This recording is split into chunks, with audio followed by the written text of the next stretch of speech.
Olho a Olho, com Cida Campos. Pirataria é crime? Sim, pirataria é crime. A pirataria, ela viola os direitos autorais, né? Então eu tô pegando um determinado produto e tô copiando aquilo dali sem pagar, sem remunerar quem detém os direitos autorais sobre aquele determinado produto ou marca, né, o objeto. Está previsto lá no artigo 184 do Código Penal, e sim, é crime. A gente vê aí constantemente operações deflagradas pela polícia, né, prendendo, levando para a delegacia de polícia, apreendendo os produtos, né. Então, e quem compra isso também incorre, né, não deve fazer isso, né, porque está fomentando o crime de pirataria, com certeza. Então, atenção aí. Tem que ter atenção. Como ficam os contratos trabalhistas? Pois é, essa é uma dúvida recorrente. As pessoas estão, assim, surgiu nas redes sociais que as mudanças do dia para a noite vão afetar todo mundo. É uma coisa que não é bem assim, tá? A reforma, assim como toda legislação nova, ela tende a surtir efeitos a partir do momento que ela entra em vigor, que no caso é agora em novembro. E conforme o próprio parecer do Ministério do Trabalho, os contratos que estão em vigência, os contratos de trabalho, eles não vão ter os efeitos imediatos nas modificações da reforma trabalhista. Isso por quê? Vamos supor que o trabalhador trabalhe 10 anos na mesma empresa, com as mesmas condições. O empregador não vai poder, no dia que a lei entrar em vigor, modificar aquele contrato de trabalho com as mudanças que vêm com a lei. Isso é uma segurança jurídica. Mas aqueles trabalhadores que vão ter um vínculo de trabalho ou não, porque agora a CLT tem essa questão do trabalhador autônomo, sem um vínculo direto, ou o trabalhador que trabalha por período ou tempo parcial, eles vão ter contratos de trabalho que vão ser, como nós conhecemos, prazo determinado, prazo indeterminado, e esses novos contratos, né?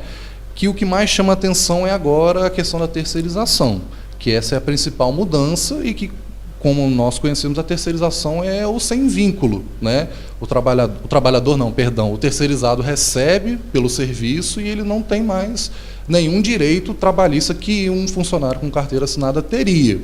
E temos também um contrato intermitente, que é, digamos assim, aquele contrato de trabalho que o trabalhador pode ter mais de um vínculo. Ele tem uma carga de trabalho menor que o trabalhador comum, e às vezes ele pode trabalhar de manhã num serviço e à noite, de tarde, em outro, com os mesmos direitos de forma proporcional a cada um deles. Essas são as principais mudanças de contrato de trabalho.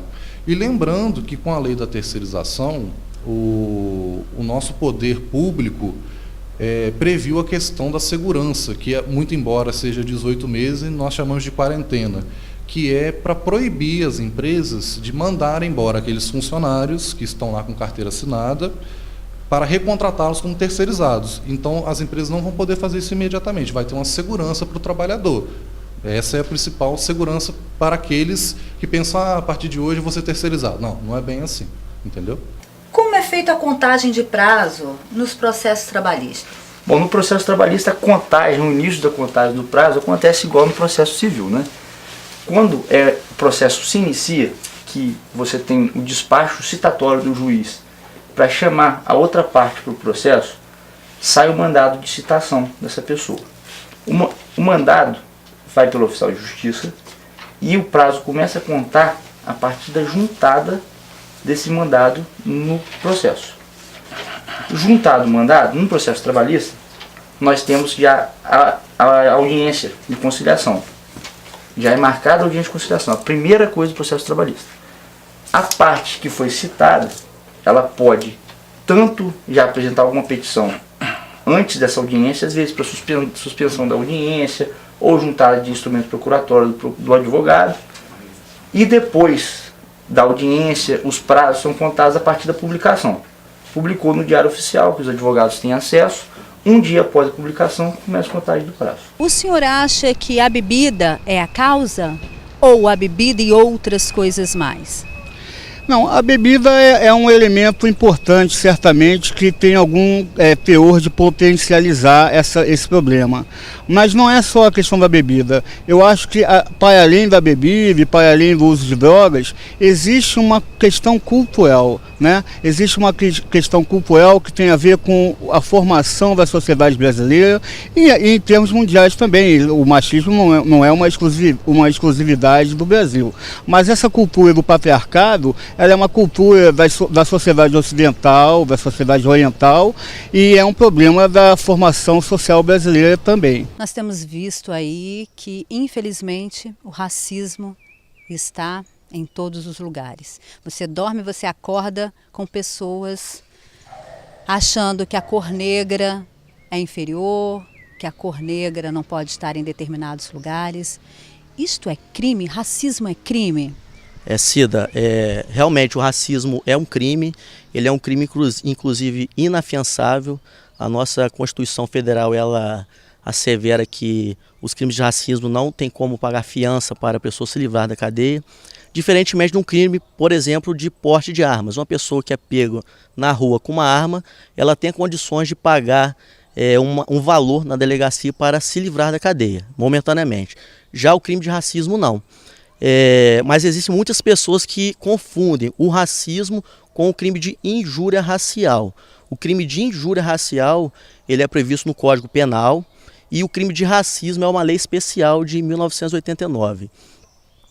O crime de racismo, ele critica, como pode dizer, ofende uma pessoa de uma forma ampla, toda uma sociedade.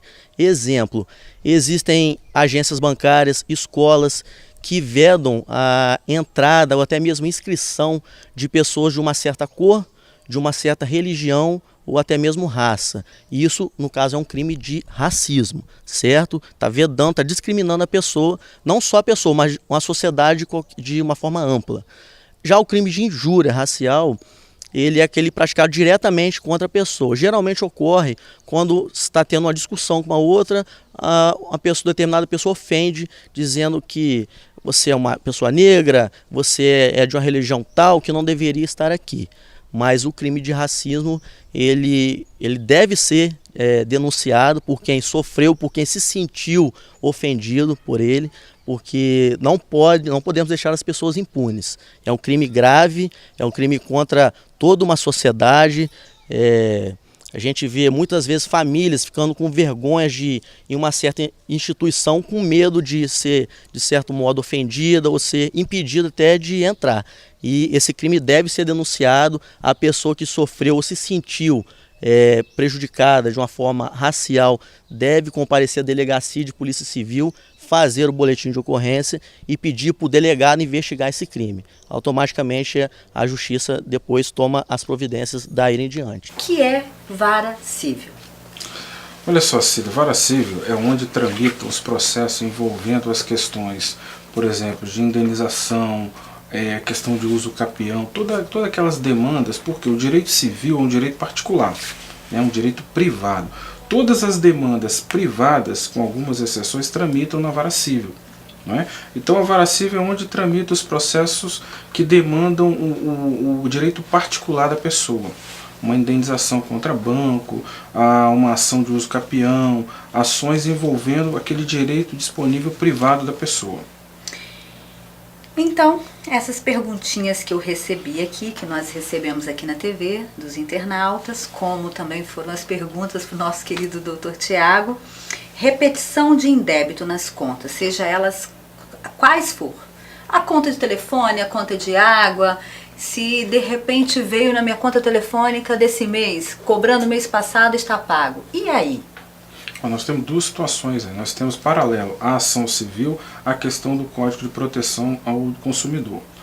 Ou seja, quando você vem conta repetida, né, o correto seria fazer o quê? Procurar a concessionária, a operadora de telefonia, a empresa que esteja praticando essa ilegalidade e conversar, né, para que possa ser feita a constatação dessa dupla cobrança e, consequentemente, haja o estorno de maneira amigável na próxima fatura. Caso isso não aconteça, ocorreu aí uma lesão ao patrimônio material da pessoa, que ela pagou duas vezes um devido boleto.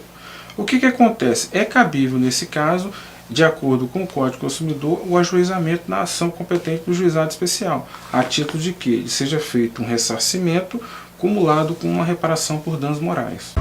Olho a Olho, com Cida Campos. É necessário que a população peça, exija a nota fiscal, né?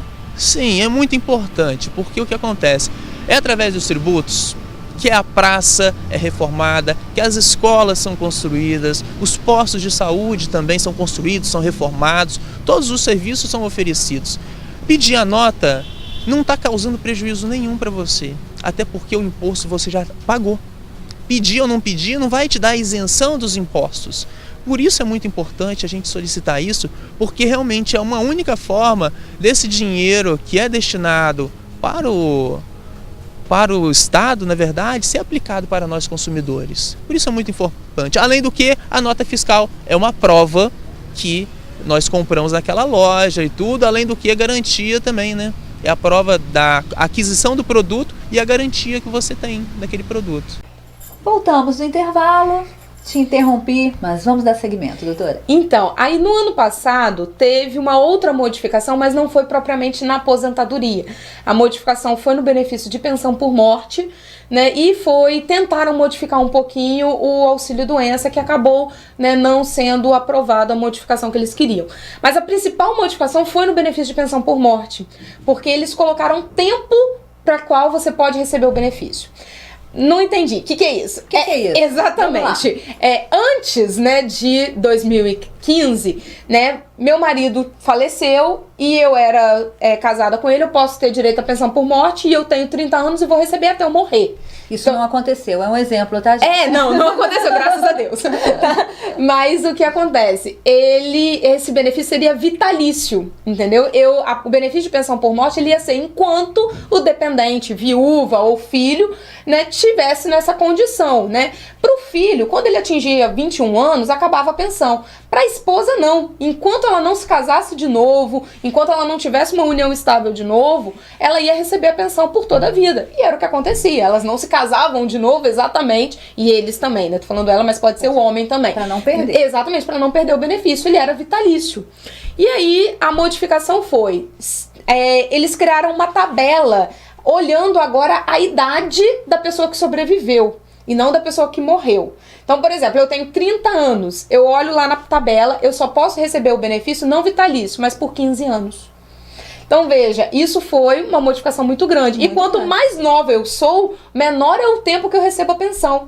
Porque 15 anos? Se você tiver 15, 30 anos, você acabou. Não, mas olha só, isso porque eu tenho 30 anos, tenho toda uma tabelinha, né? Se tiver entre 18 e 20 anos, recebe por 3 anos. Se tiver de 24, 25 anos até 30 anos, recebe por 6 anos. Então, ou seja, é gradativo. Né? Quanto mais nova a viúva ou viúvo, menos tempo ele recebe a pensão. Isso eu acho que piorou, né? Isso foi muito drástico, tá? E ainda o INSS exigiu comprovação de 2 anos de relacionamento.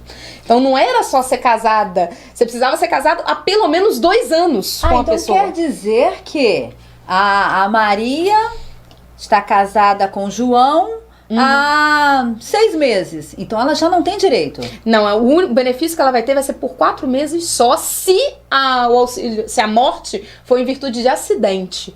Se a morte não foi em virtude de acidente, nem 4 meses ela vai ter de pensão por morte. É mesmo? Então, assim, isso tem gerado muito problema. Polêmica geral. Polêmica. A gente já tá começando, porque como é muito recente, é do final do ano passado pra cá, então a gente ainda não tem discutido isso na justiça, né, onde o juiz efetivamente vai olhar a constitucionalidade, a validade dessa modificação, se conforme a Constituição isso é válido ou não.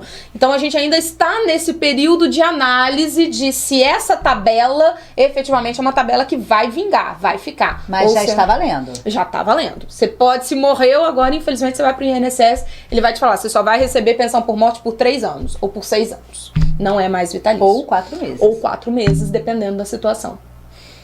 Infelizmente. E se acaso a mulher ou o homem não comprovar que era casado ou que vivia em união estável, não recebe o benefício.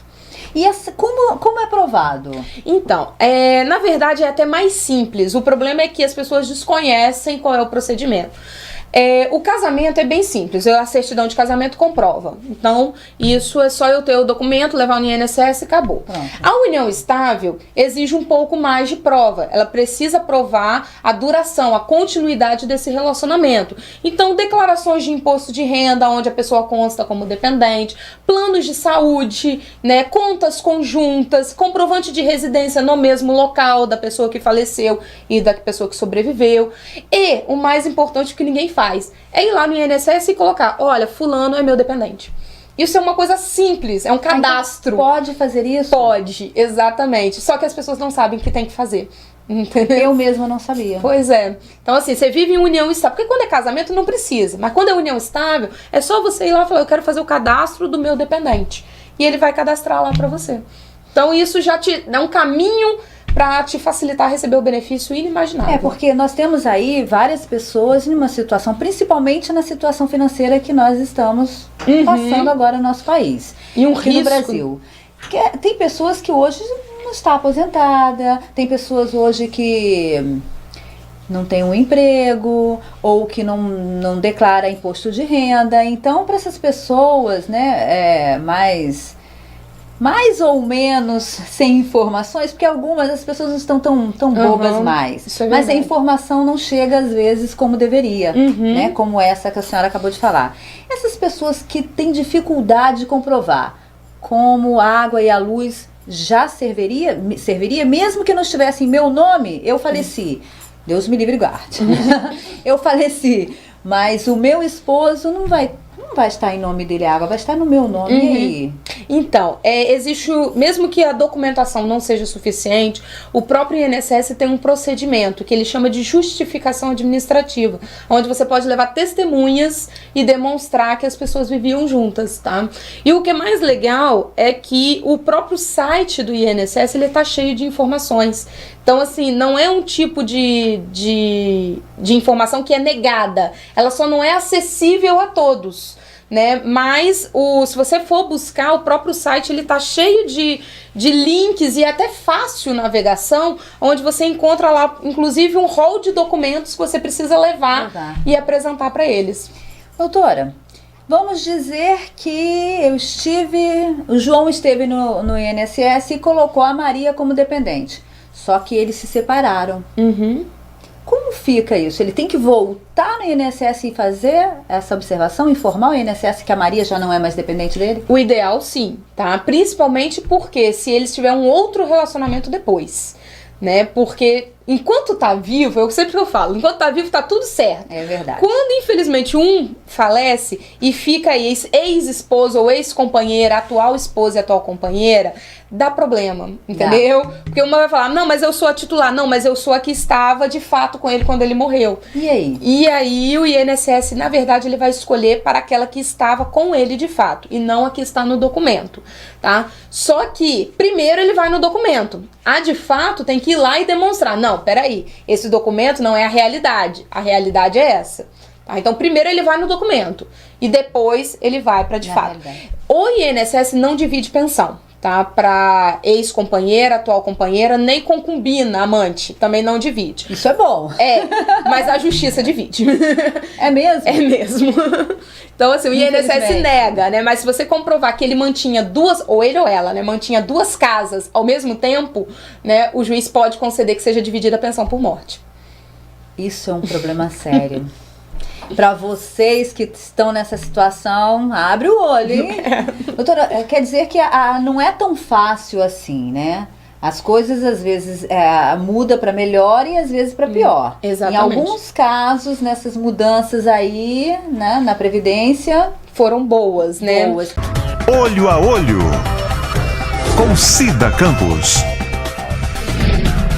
Injúria, calúnia, difamação. É a mesma coisa? E é crime? Certo. São crimes contra a honra das pessoas. Possui peculiaridades, não são as mesmas coisas. O crime de calúnia, por exemplo, é você imputar um falso crime a um terceiro. Eu posso ter promovido um churrasco na minha casa e alguém teria furtado um celular na hora do evento.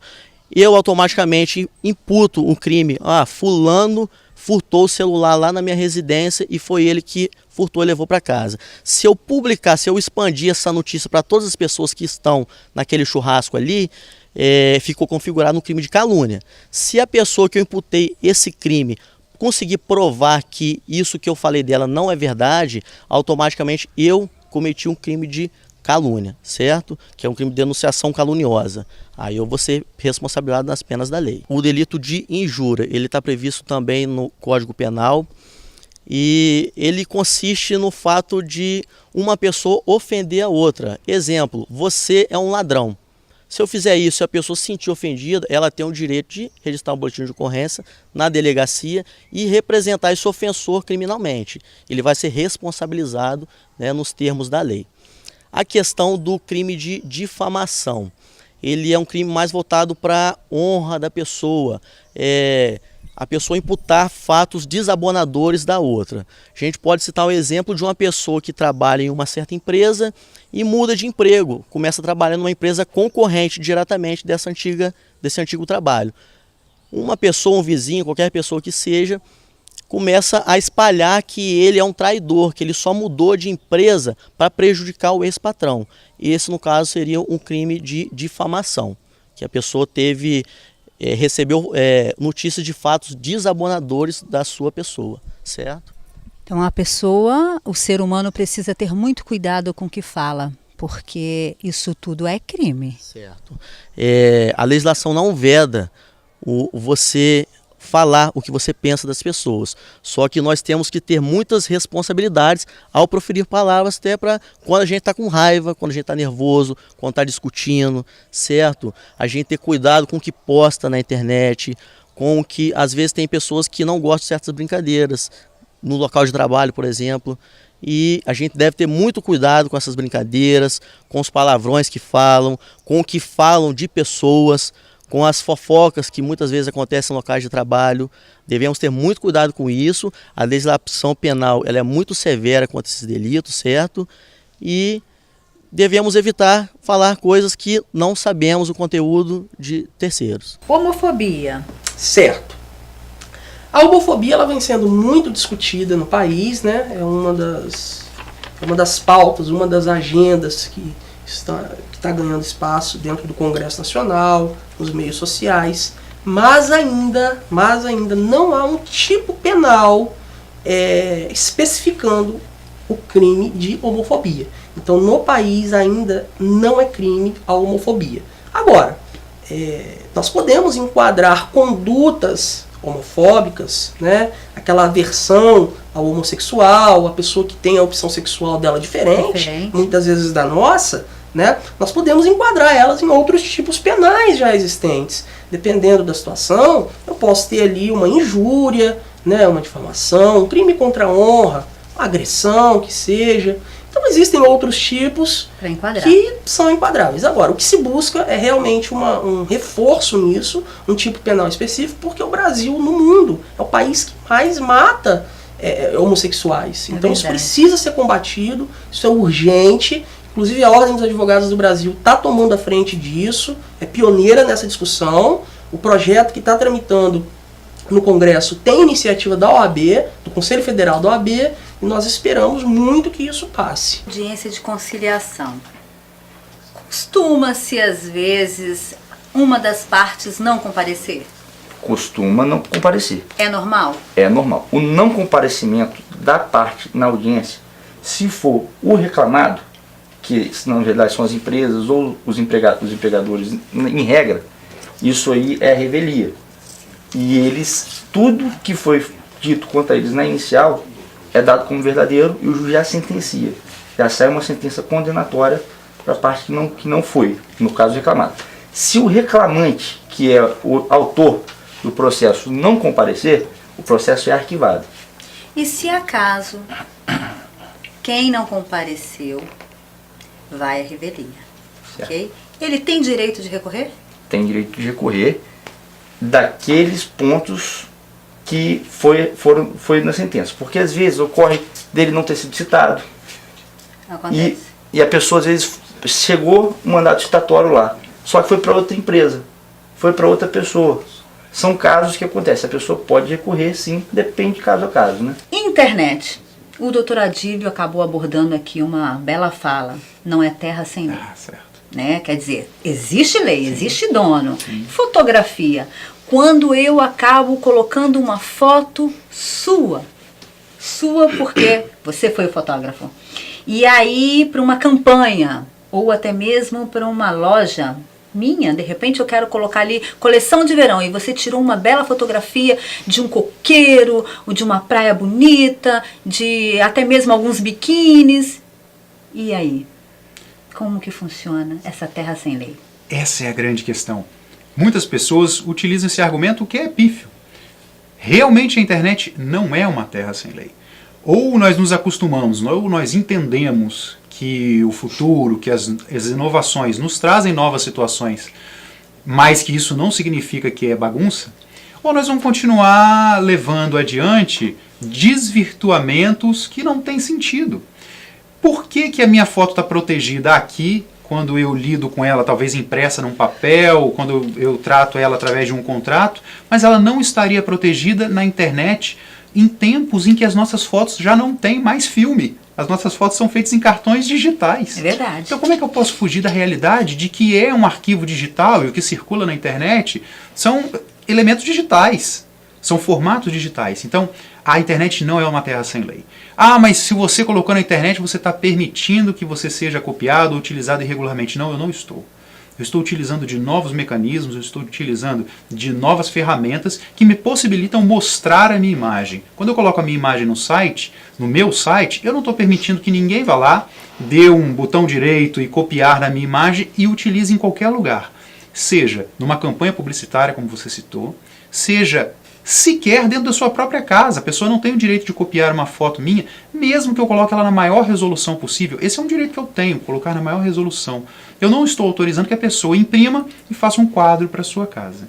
Então está equivocado esse posicionamento.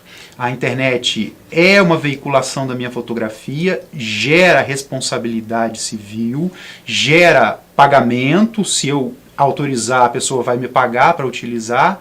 E se ela utilizar irregularmente, gera também as responsabilidades civis e até criminais, se for o caso. Então é muito mais sério do que a gente pode imaginar. Claro, não existe mais, nós não podemos lidar com essa ideia de que internet eu posso fazer qualquer coisa. Então aí os crimes contra a honra, estão aí crimes graves, estão aí utilizações irregulares de materiais na internet. Repito, seja a minha fotografia, seja uma música que eu criei, todos esses são elementos intelectuais, são criações intelectuais, são protegidas pela lei de direitos autorais e são minhas, fui eu que criei.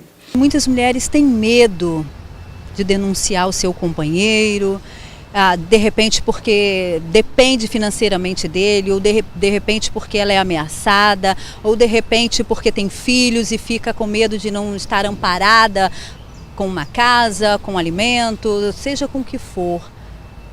Isso daí é muito triste, mas não deve deixar de denunciar, né, doutor Rodrigo?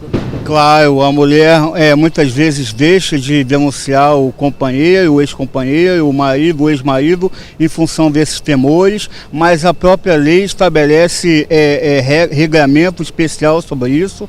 A lei estabelece proteção suficiente para comatar esses riscos, quer dizer, pela legislação, o juiz pode afastar o marido, o companheiro, o ex-marido, o ex-companheiro, eventualmente até um namorado do lar. Existem mecanismos específicos para fazer a proteção patrimonial da mulher, existem mecanismos específicos para, inclusive, fazer a imposição de prestação de alimentos em favor dessa mulher. Então, existem instrumentos legais previstos na Lei Maria da Penha, que é uma lei muito boa e que podem ser, esses mecanismos, esses instrumentos podem ser manejados e devem ser manejados em favor da proteção integral da mulher. Olho a Olho, com Cida Campos. O que muda na jornada de trabalho? Olha, a jornada de trabalho, a princípio, ela vai continuar como nós conhecemos, às 8 horas, padrão, 44 horas semanais, a extensão de 2 horas extras por dia, mas uma reforma ela vem com a previsão das mudanças, que é o negociado, que é a convenção coletiva. Vale ressaltar que essa questão do convencionado não é com a reforma. Já existem diversas convenções coletivas de categorias que estipulam jornadas diferentes, intervalos diferentes. Então, assim, as convenções coletivas terão um poder maior de negociar essas jornadas. Por exemplo, a categoria de motoristas, elas podem fazer além de 2 horas diárias, que é a lei e a convenção coletiva. Então vai depender de cada categoria, mas a princípio a regra vai ser a mesma, para a questão de horas extras e a quantidade de horas. Uma inovação legal também, que não é comum a todas as áreas, é a jornada de 12 por 36, 12 horas de trabalho, 36 por descanso, com o limite de 220 horas mensais, que é a mesma coisa que o trabalhador trabalha 8 horas por dia e 44 horas semanais. Porém, ela depende também de negociação, não vai poder ser imposta de forma imediata. Tudo depende da negociação da categoria com o empregador. É crime contra a vida. Crime contra a vida. Vou falar da forma bem simples. É um crime que ofende uma pessoa. Exemplo, matar alguém. É o crime previsto na legislação, que tem a pena de até 20 anos de cadeia, certo? Uma pessoa que mata outra pessoa com uma arma, dá um tiro na cabeça da outra, a pessoa acaba morrendo. Ela vai ter o procedimento na delegacia, o delegado vai decidir se vai indiciar essa pessoa ou não, porque existem muitos crimes que se investiga o crime de homicídio, onde a pessoa acaba matando a outra para se proteger, que é a chamada legítima defesa, que muita gente está acostumada a ouvir dizer por aí. Mas existem muitas peculiaridades sobre essa questão da legítima defesa.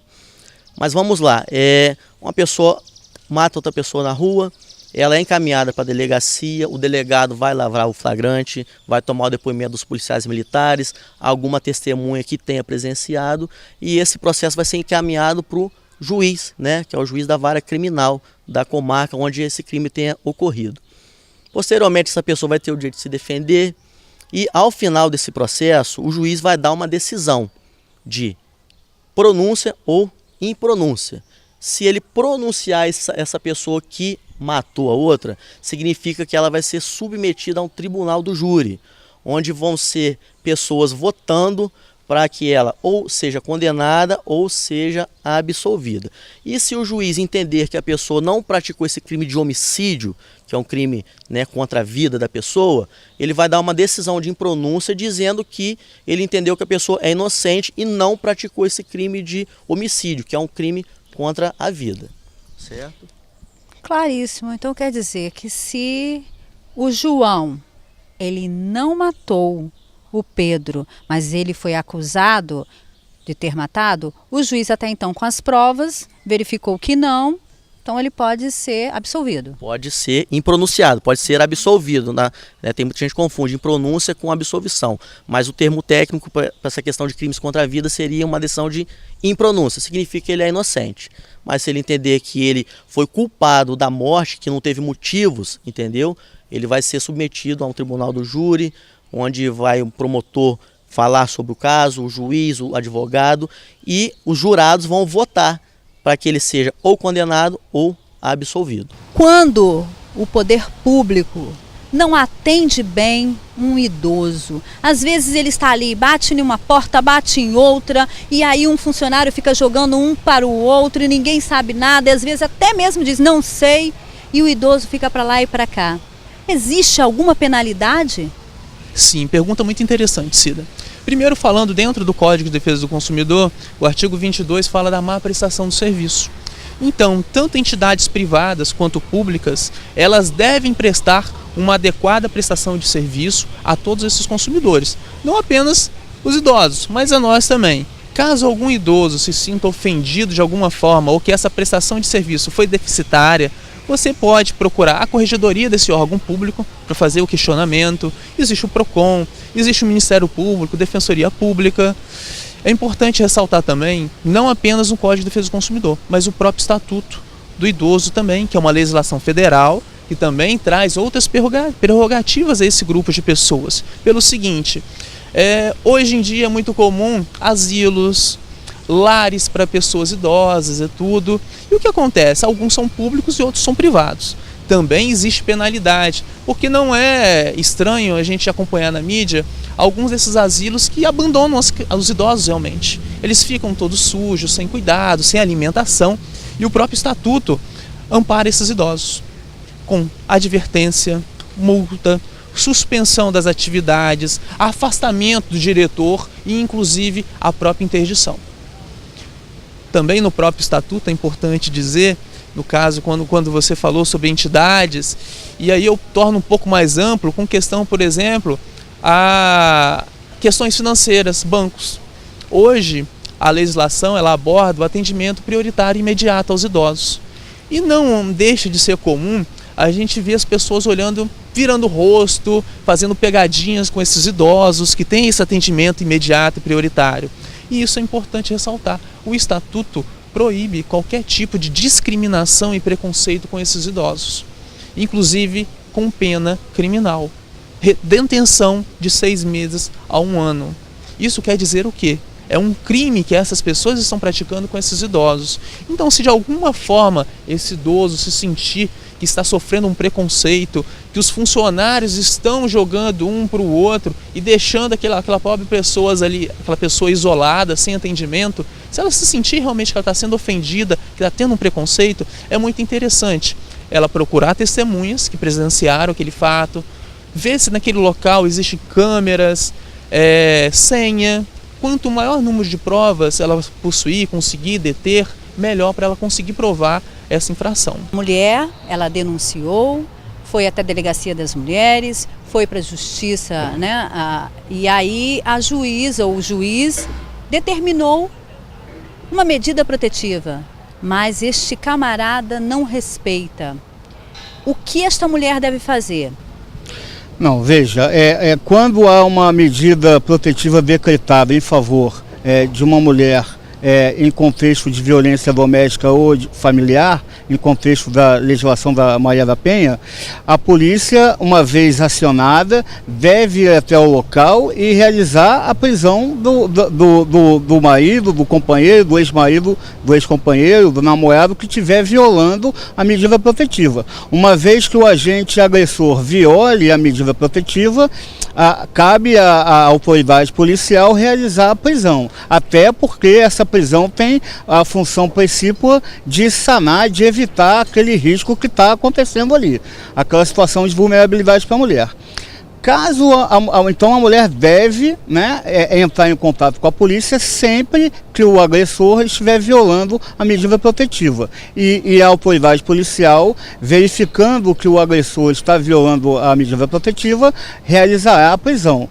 Se eventualmente a polícia, se eventualmente a mulher se deparar com alguma situação em que a polícia não realize o seu mistério legal, não realize as suas obrigações, ela tem que entrar em contato com a Corregedoria da Polícia, deve entrar em contato com o Ministério Público, com a Defensoria Pública, para tomar as medidas de reclamação pertinentes. É possível a população entrar criminalmente contra o Estado? Uma ação popular, né? Uma ação popular. Pedindo o retorno do 190, acho perfeitamente viável.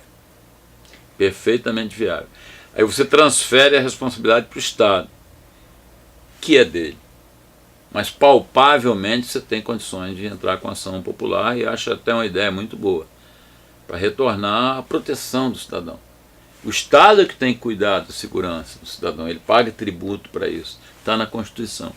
Então eu acho que é perfeitamente cabível e exequível uma ação popular para que o Estado venha, devolva à população aquilo que ela paga para tanto. E caro, pagamos caro. Muito caro. Acho que essa ideia é ótima, de uma ação popular, acho que é conveniente, adequada e está passando da hora até. Pois bem, deixa aqui o nosso recado. Muito obrigada, doutor Márcio. O Olho a Olho com Cida Campos termina aqui. Olho a Olho com Cida Campos.